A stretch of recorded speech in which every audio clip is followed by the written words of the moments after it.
Adviser ಥರ.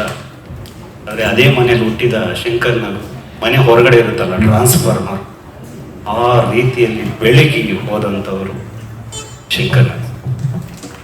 ಅವರು ಬದುಕಿದ್ದು 36 ವರ್ಷ ಮಾತ್ರ.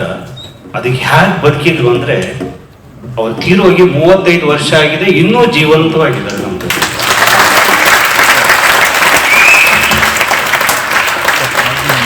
ನಾವೆಂತ ಕಾಲದಲ್ಲಿದೆ ನೋಡಿ. ಅವರು ತೀರೋಗಿ ಬದುಕಿದ್ದು 36 ವರ್ಷ, ಸತ್ತು ಹೋಗಿ 35 ವರ್ಷ. 71ನೇ ವರ್ಷದಲ್ಲಿ ಕಾರ್ಯಕ್ರಮ ಮಾಡ್ತಾ ಇದ್ದೀವಿ. ಜೊತೆಗೆ ಅವರನ್ನ ಸ್ಮರಿಸ್ತಾ ಇದ್ದೀವಿ. ಸಾಮಾನ್ಯವಾಗಿ ಯಾವುದೇ ಸೂಪರ್ ಸ್ಟಾರ್ಗಳ ಕುಟುಂಬದ ಬಗ್ಗೆ ನಮ್ಗೆ ಗೊತ್ತಿರುತ್ತೆ, ಅವ್ರ ಮಕ್ಕಳು ಗೊತ್ತಿರುತ್ತೆ.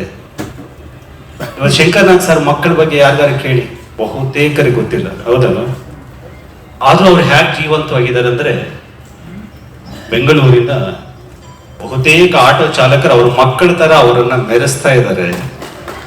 ನಾನು ನಮ್ಮ ಅಪ್ಪ ಅಮ್ಮನ್ನ 15 ದಿವಸಕ್ಕೋ 20 ದಿವಸಕ್ಕೋ ಊರಿಗೆ ಹೋಗಿ ನೋಡ್ಕೊ ಬರ್ಬೇಕು. ಆದರೆ ಶಂಕರ್ನಾಗ್ ಸರ್ನ ದಿವಸಕ್ಕೆ 100 ಸಲ ಬೆಂಗಳೂರಲ್ಲಿ ನೋಡ್ತೀನಿ ನಾನು. ಯಾಕೆಂತಂದ್ರೆ ಆಟೋದವರು ಸ್ವಂತ ಮಕ್ಕಳ ತಂದೆಗಿಂತ ಹೆಚ್ಚಾಗಿ ಅವ್ರನ್ನ ಮೆರೆಸ್ತಿದ್ದಾರೆ. ಅಂತಹ ಮಹಾನ್ ವ್ಯಕ್ತಿಯ ವಿಷಯದಲ್ಲಿ ಈ ಕೆಲಸಗಳಾಗ್ತಿದೆ. ನಾನು ಡಾಕ್ಟರ್ ವಿಷ್ಣುವರ್ಧನ್ ಅವರ ಬಹಳ ದೊಡ್ಡ ಅಭಿಮಾನಿ. ವಿಷ್ಣು ಸೇನಾ ಸಮಿತಿ ಅಂತ ಒಂದು ಸಂಘಟನೆ ಕಟ್ಟಿ ರಾಜ್ಯದ ಉದ್ದಗಲಕ್ಕೂ ಸಂಘಟನೆಯನ್ನ ವಿಸ್ತಾರ ಮಾಡಿ ಒಂದು 200 ಶಾಖೆ ಮಾಡಿದ್ದೀವಿ. ಇವತ್ತು ಒಂದು ಕರೆ ಕೊಟ್ರೆ ಕಳೆದ 6 ತಿಂಗಳಿಂದ ಯಾವುದೋ ಒಂದು ಹೋರಾಟಕ್ಕೆ ಅವ್ರು ತೀರೋದು 15 ವರ್ಷ ಆಗಿದೆ. ಒಂದು ಫೇಸ್ಬುಕ್ ಕರೆಗೆ ಬಂದಂತಹ ಸಂಖ್ಯೆ ಸುಮಾರು 10,000 ಜನ ಬಂದಿದ್ರು. ಅದು ವಿಷ್ಣುವರ್ಧನ್ ಅವ್ರನ್ನ ಪ್ರೀತಿಸುವಂತಹ ಜನರಿರುವಂತಹ ರೀತಿ. ನನಗನ್ಸುತ್ತೆ ನಾನೆಲ್ಲೋ ತಪ್ಪು ಮಾಡ್ಬಿಟ್ನೇನೋ ಅಂತ. ಹಾಗೆ ಒಂದು ಸಂಘಟನೆ ಮಾಡಿ ಸಂಘಟನೆ ವ್ಯಾಪ್ತಿಗೆ ವಿಷ್ಣುವರ್ಧನ್ ತರದೆ ಶಂಕರ್ನಾಗ್ ಅವ್ರ ತರ ಬಿಟ್ಬಿಡ್ಬೇಕಾಗಿತ್ತು. ಅವರನ್ನ ಪೂಜಿಸುವಂತಹ ಯಾವ ಸಂಘಟನೆ ಇಲ್ಲ, ಅವರ ಹೆಸರಿಡುವಂತಹ ಯಾವ ಸಂಘಟನೆಗಳು ಇಲ್ಲ. ಆದ್ರೆ ಎಲ್ಲಾ ಸಂಘಟನೆಗಳು ಕೂಡ ಶಂಕರ್ನಾಗ್ರನ್ನ ಸ್ಮರಿಸುತ್ತೆ. ಈ ರೀತಿಯಾಗಿ ಒಬ್ಬ ಕಲಾವಿದನನ್ನ ಬಿಡಬೇಕಾಗಿತ್ತೇನೋ ಅಂತ ನನಗೆ ಅನಿಸುತ್ತೆ.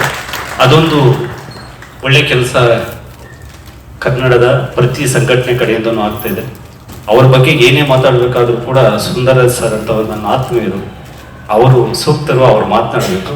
ಆದರೆ ನಾವು ಒಂದಷ್ಟು ಜನ ಈ ಹಾಡಿನ ಕಾರ್ಯಕ್ರಮ ಎಷ್ಟು ಚೆನ್ನಾಗಿದೆ ಅಂತಂದ್ರೆ, ಆದ್ರೆ ಯಾಕೋ ಸಂಭ್ರಮಿಸ್ತಾ ಇಲ್ಲ. ಒಂದು ಪುಸ್ತಕ ಬಿಡುಗಡೆ ಸಮಾರಂಭ ತರ ಗಂಭೀರವಾಗಿ ಕೂತ್ಬಿಟ್ಟು ಯಾಕೆ ಅಂತ. ಇಲ್ಲೊಂದು ಗಲಾಟೆ ಗ್ಯಾಂಗ್ ಇದೆ ಇಲ್ಲಿ.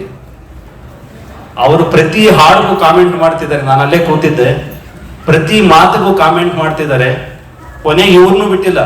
ಇವರು ಚೆಕ್ ಚೆಕ್ ಚೆಕ್ ಅಂತಾರೆ. ಒಂದ್ಸಲಿನೂ ಚೆಕ್ ಕೊಟ್ಟಿಲ್ಲ ಅಂತ ಅವರಿಗೆ. ಈ ಸಂಭ್ರಮಿಸಕ್ಕೆ 1000 ಕಾರಣಗಳಿದಾವೆ. ಒಬ್ಬ ಈ ಕಾರ್ಯಕ್ರಮನ ಇನ್ನಷ್ಟು ಜೀವಂತವಾಗಿಡೋದು ಅಫ್ಕೋರ್ಸ್ ಕಲಾವಿದರು, ಇಲ್ಲಿಂದ ಗಾಯಕರು, ಅದನ್ನಕ್ಕಿಂತ 100 ಪಟ್ಟು ಜೀವಂತವಾಗಿಡೋದು ನೀವುಗಳು. ಸಂಭ್ರಮಿಸಬಹುದು ಅಂದಾಗ ಸಂಭ್ರಮಿಸುವಂತಹ ಹಾಡು ಬರ್ತಾ ಇದೆ, ಗೀತಾಂಜಲಿ. ಅದನ್ನ ಸಂಭ್ರಮಿಸಿ ಅಂತ ಹೇಳ್ತಾ ಶಶಿ ಸರ್ ಅವರು, ಅವ್ರ ಮಗಳು ನನ್ನ ಮಗಳು ಹಿಮಾಲಯ ಪರ್ವತದಲ್ಲಿ 14,000 ಅಡಿ ಹತ್ತಿದ್ರು. ನಾವು ನೋಡಿದ್ರೆ ಇಲ್ಲಿ ವೇದಿಕೆ ಹತ್ತಿದ್ದೀವಿ.